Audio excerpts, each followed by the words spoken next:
अपने मिशन से पीछे नहीं हटे और आखिर साल 1492 में क्रिश्चियंस ने मुसलमानों को स्पेन से हमेशा के लिए निकाल दी। बट वेट, इस सब का अमेरिका से क्या ताल्लुक है? ताल्लुक है 1492।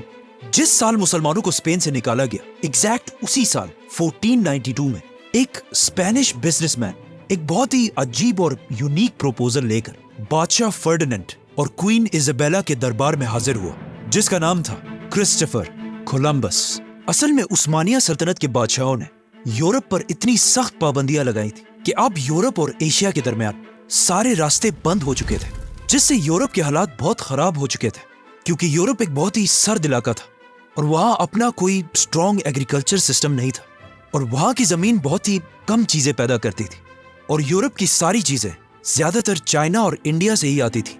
लेकिन अब उस्मानिया बादशाह ने यूरोप पर सारे रास्ते बंद कर दिए थे और यूरोप के लिए अब इंडिया पहुंचना एक बहुत ही मुश्किल काम था, क्योंकि अब उन्हें इस छोटे से रास्ते के बजाय पूरे अफ्रीका को क्रॉस करके इंडिया तक पहुंचना था। और इस ट्रिप पर उनके बहुत ज्यादा पैसे खर्च होते थे, जिसकी वजह से यूरोप में महंगाई बहुत बढ़ चुकी थी और यूरोप के लोग बहुत ही गरीब हो चुके थे और इंडिया तक पहुंचना यूरोप के लिए बहुत ही लाजमी था, क्योंकि इंडिया के स्पाइसेस, सिनेमन, काली मिर्च और लौंग जैसे मसाले दुनिया की सबसे इंपॉर्टेंट चीजों में से थे। सिर्फ अपने टेस्ट की वजह से नहीं, बल्कि ये मसाले उस दौर के मेडिसिन्स में भी यूज किए जाते थे और मोस्ट इंपॉर्टेंटली उस जमाने में दुनिया में फ्रिजेस और फ्रीजर्स नहीं थे, तो लोग इन्हीं मसालों को यूज करके खाने पीने की चीजों को खराब होने से बचाते थे। उस्मानिया सल्तनत के पाबंदियों के बाद अब यूरोप को इस छोटे से रास्ते की बजाय पूरे अफ्रीका को क्रॉस करके इंडिया तक पहुंचना पड़ता था। इस सफर पर उनका खर्चा भी बहुत होता था और बहुत सारी कश्तियां तबाह भी हो जाती थी। कोलंबस का प्लान ये था कि वो इंडिया की तरफ एक नया रास्ता ढूंढेगा,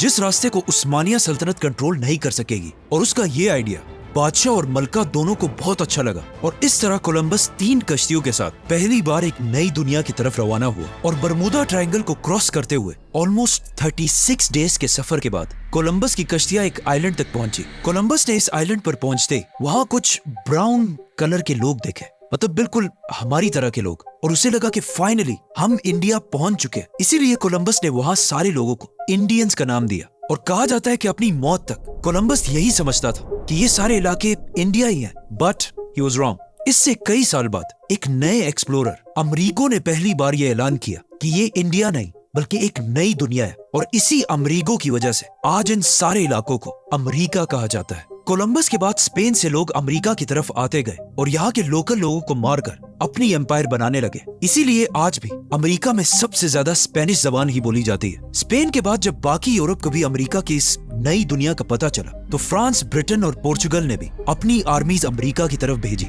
और इसे कब्जा करने लगे। नाउ यहाँ तक पिछले 1000 साल से मुसलमान ही दुनिया के सुपर पावर थे, उमैया, अब्बासी, उस्मानिया। लेकिन अमेरिका की डिस्कवरी के बाद दुनिया में मुसलमानों की असल तबाही शुरू हुई, क्योंकि अमेरिका से पहले दुनिया की सबसे बड़ी सुपर पावर उस्मानिया सल्तनत थी। लेकिन अमेरिका की डिस्कवरी के बाद उस्मानिया सल्तनत आहिस्ता आहिस्ता दुनिया की बड़ी एम्पायर्स के लिस्ट से ही निकल गई। ये नई दुनिया अमेरिका एक बहुत ही बड़ा इलाका था और यहाँ की जमीनें भी एग्रीकल्चर के लिए बेस्ट जमीनें थी। लेकिन अब मसला ये था कि यहाँ के लोकल लोगों को तो यूरोपियंस पहले ही बीमारियों और जंगों से मार चुके थे, तो अब यूरोप को अमेरिका की जमीनों से फायदा उठाने के लिए कुछ ऐसे लोगों की जरूरत थी जो गरीब भी हो और ताकतवर भी।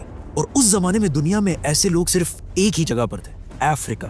तो सबसे पहले ब्रिटिश अफ्रीका की तरफ गए और वहां से अफ्रीकन्स को कश्तियों में भर भर के अमेरिका की तरफ ले जाने लगे। इन लोगों को जबरदस्ती पहले अफ्रीका से किडनैप किया जाता था और फिर इन्हें कश्तियों में नीचे जंजीरों से बांधकर बिल्कुल जानवरों की तरह अमेरिका पहुंचाया जाता था। इसी तरह British almost 3.1 million 31 lakh Africans को गुलाम बनाकर अमेरिका की तरफ लाया। लेकिन ये सिर्फ 31 लाख नहीं थे, क्योंकि इन अफ्रीकन्स को अमेरिका लाने के बाद ब्रिटिश हुकूमत ने एक नया कानून बनाया कि इन अफ्रीकन गुलामों के जो फ्यूचर में बच्चे पैदा होंगे वो भी ऑटोमेटिकली हम व्हाइट लोगों के गुलाम होंगे।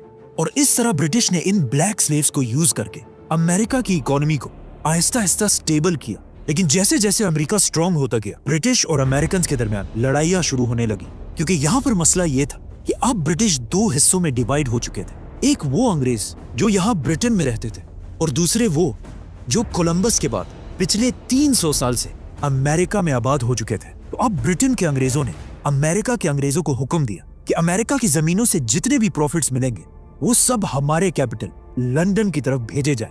लेकिन अमेरिका के अंग्रेजों ने ऐसा करने से इनकार कर दिया। अमेरिकन की इस बगावत से ब्रिटिश को बहुत गुस्सा आया और उन्हें सबक सिखाने के लिए ब्रिटिश ने अमेरिका की हर चीज पर, चाय, टोबैको, कॉटन पर हैवी टैक्सेस लगाए, जिससे अमेरिकन ने आखिर ये फैसला किया कि अब हम इन ब्रिटिश के अंडर और नहीं रह सकते और अपने लीडर जॉर्ज वॉशिंगटन के साथ अपनी आजादी की जंग शुरू की।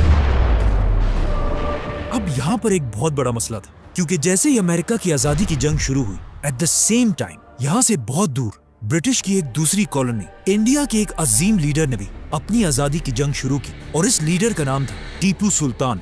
तो अब ब्रिटेन के पास दो ऑप्शंस थे कि या तो अपनी पूरी फौज के साथ इंडिया को बचाया जाए और या अमेरिका को। तो आखिर ब्रिटिश लीडर्स ने यह फैसला किया कि ज्यादा फौज अमेरिका नहीं बल्कि इंडिया भेजी जाए, क्योंकि उस जमाने में अमेरिका की इंडिया के सामने कोई हैसियत नहीं थी। तो अब जब ब्रिटिश की ज्यादा अटेंशन इंडिया की तरफ थी तो अमेरिका के लीडर जॉर्ज वॉशिंगटन ने कुछ ही दिनों में अपनी आजादी की जंग जीत गए और इस तरह पहली बार